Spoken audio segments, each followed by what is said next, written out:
आप सभी का मेरे चैनल पर फिर से स्वागत है। और वीडियो को शुरू करने से पहले प्लीज आप लाइक जरूर कर लें। और आज के एपिसोड में हम देखते हैं कि डिम्पी को काव्या बोलती है कि मैं नींबू और शक्कर लगा दूं, इससे रंग और गहरा आएगा। और तभी वहाँ पर टीटू आता है और वो बोलता है कि मैं लगा दूं। और काव्या हंसकर बोलती है ओहो, किसी को अपना नाम बहुत ही गहरा लिखवाना है लगता है। और उसके बाद डिम्पी बोलती है बोलो क्या बोलना है, और न पापा है न बा है, जो बोलना है बोलो। और टीटू कुछ बताने की कोशिश करते हैं लेकिन बता नहीं पाते और वो फ्लैशबैक में चले जाते हैं, जहाँ पर वो देखते हैं कि उनके पापा उनको और उनकी मम्मी को मारते हुए दिखते हैं। डिम्पी बोलती है टीटू क्या हुआ है, अब मुझे डर लग रहा है, तुम बोलते क्यों नहीं। और तभी डिम्पी को वनराज दिखाई देते हैं और वो पापा बोलकर वहां से उठकर चली जाती है। और उसके बाद टीटू अपने आप पर गुस्सा करते हैं, कोई नहीं था, सिर्फ मैं और डिम्पी थे, फिर मैं बोल क्यों नहीं पाया, सच बताने का इससे अच्छा मौका मुझे नहीं मिलता। ये सब मिस्टर शाह देख लेते हैं और वो उनके पास आते हैं और वो टीटू के पास आकर बोलते हैं जमाई राजा, अरे इतना पसीना क्या हुआ, पूरे घर में एसी लगवाऊं क्या। तब टीटू बोलता नहीं नहीं ऑल गुड सर। वनराज बोलते हैं वैसे आप यहाँ कर क्या रहे थे। तब टीटू बोलता है कि मैं वो शक्कर और नींबू का घोल डिम्पी के हाथ पर लगा रहा था। टीटू बोलता है कहते हैं इससे मेहंदी का रंग गाढ़ा हो जाता है। वनराज बोलते हैं बिल्कुल सही बात है, मेहंदी बिल्कुल गाढ़ी लगवाइएगा और नाम तो और भी ज्यादा खूब गहरा लिखवाइएगा, कभी कभी नाम हाथ से मिटते देर नहीं लगती। और टीटू के हाथ से कटोरी थोड़ा गिरने को होती है तो वो बोलता है sorry sorry sorry sorry sir. तब वनराज बोलता है कि सॉरी थोड़ा संभाल कर रखिए, क्या पता कब जरूरत पड़ जाए। और उसके बाद टेबल पर शरबत के गिलास पड़े होते हैं और अनुपमा वहां से गुजर रही होती है तो बोलती है अरे ये बच्चे भी ना शरबत के गिलास पीकर कहीं भी रख देते हैं। और तभी वहां पर अनुज आ जाता है। अनुज बोलता है मेरा भी स्वागत हो ही गया सर हाउस में। अनुज बोलता है मुझे ऐसे रिएक्ट नहीं करना चाहिए था, मैं जानता हूँ उसे, वो अपनी आदत से मजबूर है और मैं अपनी आदत से मजबूर हूँ। उसके गाने और ताने सुनकर कॉलेज वाला अनुज जाग जाता है। और अनुपमा बोलती है कि मिस्टर शाह की हरकतें देखकर मेरे अंदर भी 5 पन्नों वाली अनु जाग जाती है। और इस बात पर दोनों मुस्कुराने लगते हैं। अनुज बोलता है कि प्लीज ऐसा मत करना, मैं मिस्टर वनराज शाह को सॉरी बोल देता हूँ, लेकिन वो 5 पन्नों वाली अनु नहीं चाहिए। और दोनों खूब खिलखिलाकर हंसने लगते हैं, मुस्कुराने लगते हैं। तब अनुज बोलता है कि तुम्हें ऐसे हंसते हुए देखकर बहुत अच्छा लग रहा है, काफी टाइम बाद तुमको ऐसे हंसते हुए देखा है। अनुज बोलता है मैं तुम्हारी कुछ मदद करूं। अनुपमा बोलती है नहीं इट्स ओके, और वहां से चली जाती है। अनुपमा शिकली को देखकर काफी ज्यादा डर जाती है और वो बोलती है अपने आप से कि अगर खाने में गिर गई तो अरे बाप रे। वो बोलती है कंट्रोल करवाना पड़ेगा घर को। और अगले सीन में हम देखते हैं कि तोशु बेड पर पड़े फोन में कुछ देख रहे होते हैं और हंस रहे होते हैं। और तभी वहां पर केंजल आ जाती है और केंजल तोशु को बोलती है तोशु तुमने यूएस में अपना सामान ठीक से पैक नहीं किया। तो तोशु बोलता है क्यों, कुछ रह गया है क्या। तो केंजल बोलती है हाँ तमीज।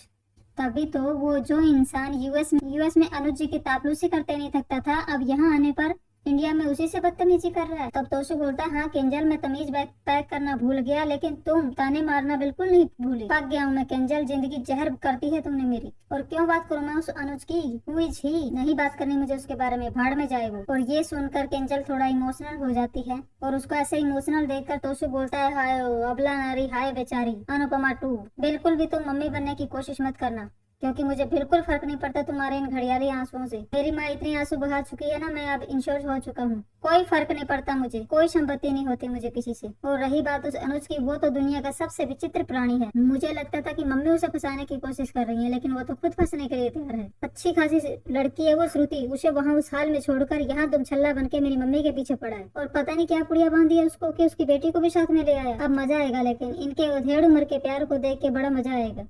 और शादी का माहौल, घर में हंसी मजाक छेड़खानी और उसके बीच मम्मी का जूते चुराना, मम्मी का शर्माना और अनुज का दुपट्टा लेके ऐसे ऐसे करना, ओहो व्हाट ए स्वैग। और ऐसे ताने मार मार कर तोसु केंजल से बात करता है। टीनेजर्स भी इतने बेशरम नहीं होते जितने बेशरम ये लोग हो गए। मतलब ये अधेड़पन की आशिकी का मतलब क्या है, उनको ये समझ में नहीं आ रहा कि उनकी उम्र नहीं है ये सब करने की। लेकिन मेरी मम्मी और अनुज दोनों प्रेम के रोग से पीड़ित है, कुछ नहीं हो सकता उनका। और उसके बाद केंजल बोलती है मूर्खता, निकम्मापन, दुर्दरता ये सब रोग नहीं स्वभाव होता है। रोग का उपचार हो जाता है लेकिन स्वभाव का नहीं। केंजल बोलती है ये सब संसार सही हो जाएगा, लेकिन पतिदेव आप स्वान की पूछ हैं और स्वान की पूछ कभी सीधी नहीं हो सकती। और तो सोचने लगता है कि स्वान क्या। तब केंजल बोलती है स्वान यानी कि कुत्ता, मर्यादा में रहिए पतिदेव वरना मैं अपनी मर्यादा तोड़ दूंगी। तो बोलता है ये ऑर्डर है। केंजल बोलती है नहीं चेतावनी है। और वहां से चली जाती है। और अगले सीन में हम देखते हैं कि अनुपमा पूरे घर में इधर उधर कुछ देख रही है। वो छिपकली को देखकर काफी ज्यादा डरी हुई होती है और उसी टेंशन में होती है और अपने आप को बोलती है मत सोचो मत सोचो, डिम्पी और टीटू की शादी है और आध्या भी यही है। और उसके ऐसे टेंशन में इधर उधर देखते हुए वो केंजल से टकरा जाती है और केंजल पूछती है मम्मी आप ठीक हो? वो बोलती है हाँ मैं ठीक हूँ। केंजल बोलती है नहीं मम्मी, लग तो नहीं रहा कि आप ठीक हो, आपकी तबीयत ठीक है, किसी ने कुछ कहा तो नहीं? तब अनुपमा बोलती है नहीं नहीं कुछ भी नहीं। वो और ऐसे थोड़ी टेंशन में होती है तो केंजल फिर पूछती है क्या हुआ मम्मी? तो अनुपमा बोलती है नहीं नहीं वो गर्मी है ना यहाँ पर बहुत, अब आदत नहीं है ना, और ऐसे बात को टाल देती है। केंजल बोलती है श्योर यही बात है ना? वो बोलती है हाँ यही बात है। तब केंजल एक बार फिर पूछती है मम्मी कहीं अनुज जी के आने से तो? अनुपमा बोलती है नहीं नहीं उनके आने से कुछ नहीं। और अगले सीन में हम देखते हैं कि यूएस में श्रुति थोड़ा अपसेट नजर आ रही है। वो सोने की कोशिश कर रही है लेकिन उसको नींद नहीं आ रही। वो अपने आप को बोलती है कि आध्या ने वहां जाकर मुझे मैसेज भी किया, कॉल भी किया, लेकिन फिर भी क्यों मुझे अजीब लग रहा है। लेकिन उस बात को तो बहुत टाइम हो गया ना, आध्या को कॉल करूं क्या? अभी वो लोग क्या कर रहे होंगे? और वो कॉल करने की कोशिश करती है लेकिन नहीं करती। आध्या को टाइम मिलेगा तो वो खुद ही कॉल कर लेगी।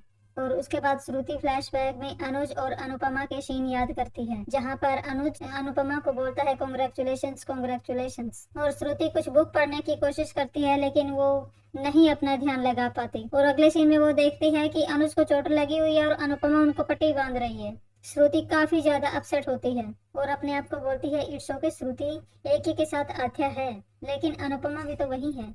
और अगले सीन में हम देखते हैं कि पाखी अकेली एक जगह पर बैठी होती है और अनुपमा उसके पास जाती है। अनुपमा उसको बोलती है कि घर में शादी है, सबके साथ जरा हंस बोल लेगी तो तुझे भी अच्छा लगेगा और सबको भी। तब वो पाखी बोलती है कि प्लीज प्लीज माता जी मुझे आपके 5 पन्नों का मुझे लेक्चर मत दीजिए, मुझे आपका भाषण नहीं सुनना, मैं आपकी तरह नहीं बन सकती, मैं आपकी तरह नहीं हूँ कि पूरी दुनिया को खून के आंसू रुलाऊं और फिर यहाँ आकर शादी में हंसी ठिठोली करूँ। और मैं क्यों सोचूं घर वालों के बारे में? घर वालों ने मेरे बारे में सोचा क्या? जैसे डिम्पी की शादी हो रही है ना मम्मी, वैसे मेरी भी हो सकती है, मेरा भी घर बच सकता था, लेकिन नहीं, किसी ने मेरे बारे में सोचा ही नहीं। किसी को कोई फर्क ही नहीं पड़ता, एक पैसे का फर्क नहीं पड़ता, सब बस डिम्पी डिम्पी डिम्पी के बारे में सोच रही है। तब अनुपमा बोलती है बस कंट्रोल ना मैडम, जरा अपनी याददाश्त को रिवाइंड करके देखिए, तूने आदि से भाग के शादी की थी, तब भी परिवार ने तेरा साथ दिया था। आदि का जीना हराम करके, ईशानी उससे छीन के तूने उसे तलाक दे दिया, तब भी घर वालों ने तेरा ही साथ दिया। आदि से अलग हुई तो तपिस के पीछे पड़ गई, तपिस ने भाव नहीं दिया तो अनुज के पीछे चली गई, तब भी तू इस घर में रह रही है, मतलब परिवार अब भी तेरा साथ दे रहा है और तो परिवार को दोष देती है गधेड़ी। तूने एक बार नहीं बार बार अपने पैरों पर कुल्हाड़ी मारी है। सबके साथ जरा हंस बोल ले, दूसरों की खुशी में खुश होना सीख जा, तो हो सकता है तेरे हिस्से की खुशियां भी तुझे मिल जाएं। और ऐसा बोलकर वहां से चली जाती है।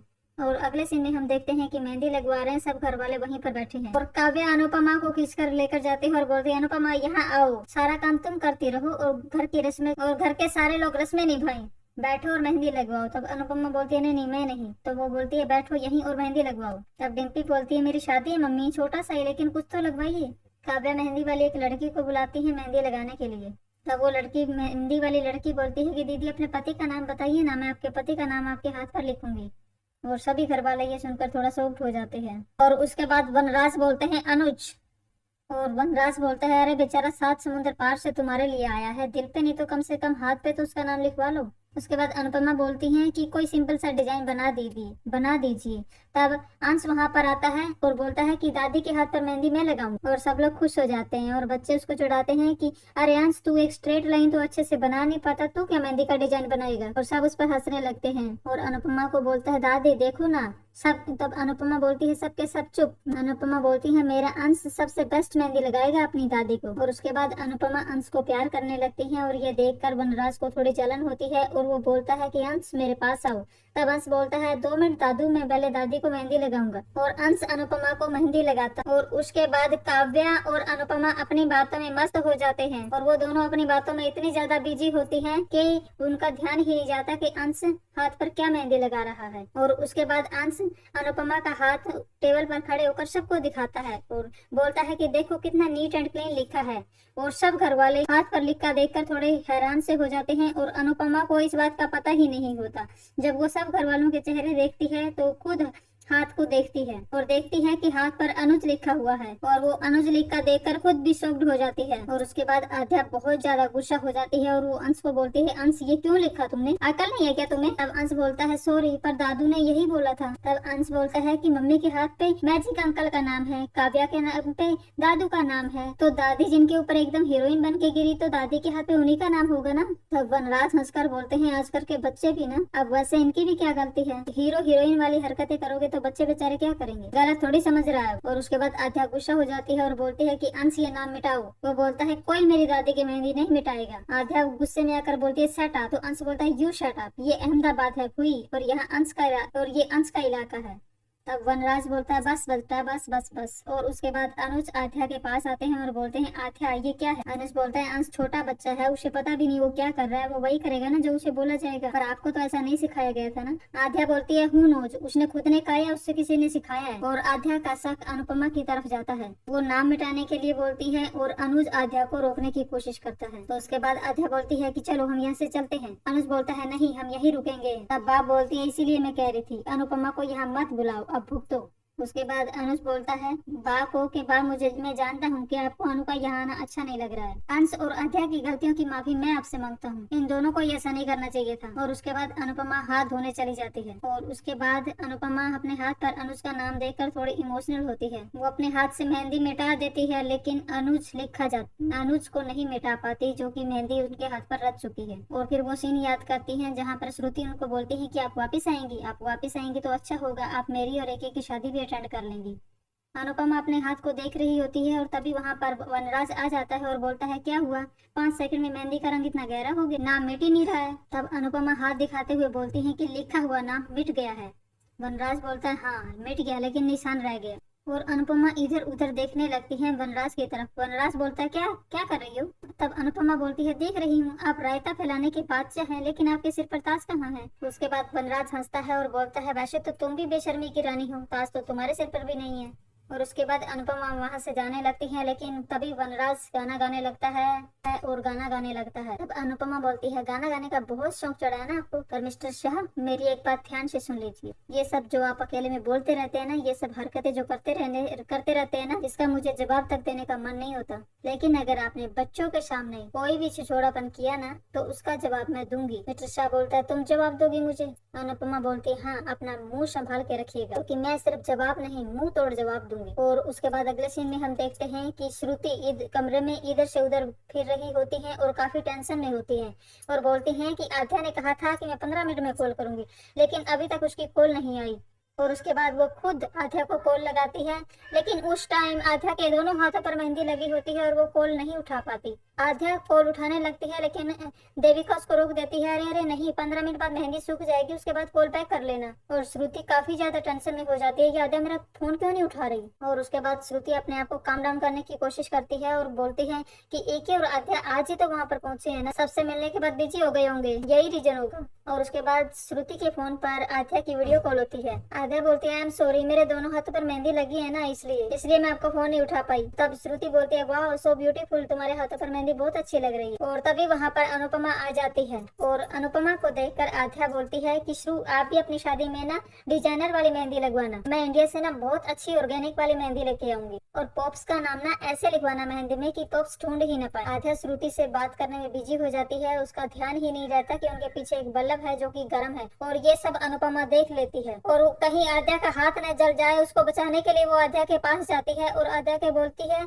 आध्या संभल के, पीछे बल्ब है और वो गर्म है, तुम्हारा हाथ जल जाता बेटा, बल्ब गर्म है। और वहीं अनुज बोलते हैं, क्या करती हैं आध्या, आप ध्यान दीजिए। और वहीं वीडियो कॉल पर अनुपमा को श्रुति दिखती है और वो उनको हाय हेलो करने के लिए अपना हाथ हिलाती है और जैसे ही वो अपना हाथ हिलाती है उनके हाथ पर लिखा हुआ अनुज श्रुति को दिख जाता है और श्रुति अनुपमा के हाथ पर अनुज लिखा हुआ देखकर उदास हो जाती है। तब अनुपमा बोलती है, सॉरी, वो अंश ने गलती से लिख दिया। तब श्रुति बोलती है, गलती ही होगी। और आने वाले एपिसोड में हम देखेंगे कि देविका अनुपमा को बोलती है कि अनुज फील्स फॉर यू, और तू भी फील करती है क्या? तब अनुपमा बोलती है, हाँ हाँ मैं उनसे बहुत प्यार करती हूँ, करती थी और हमेशा करती रहूँ। तो ये सब बातें उनकी अनुज सुन लेगा। तो आने वाले एपिसोड में हम देखेंगे कि क्या क्या होने वाला है, दोनों का रिश्ता फिर से जुड़ेगा या क्या होगा। आज का एपिसोड देखने के लिए आप सभी का धन्यवाद। तो प्लीज अगर आपने अभी तक लाइक नहीं किया तो लाइक जरूर करें, और अगर आप न्यू हैं तो चैनल को सब्सक्राइब जरूर करें।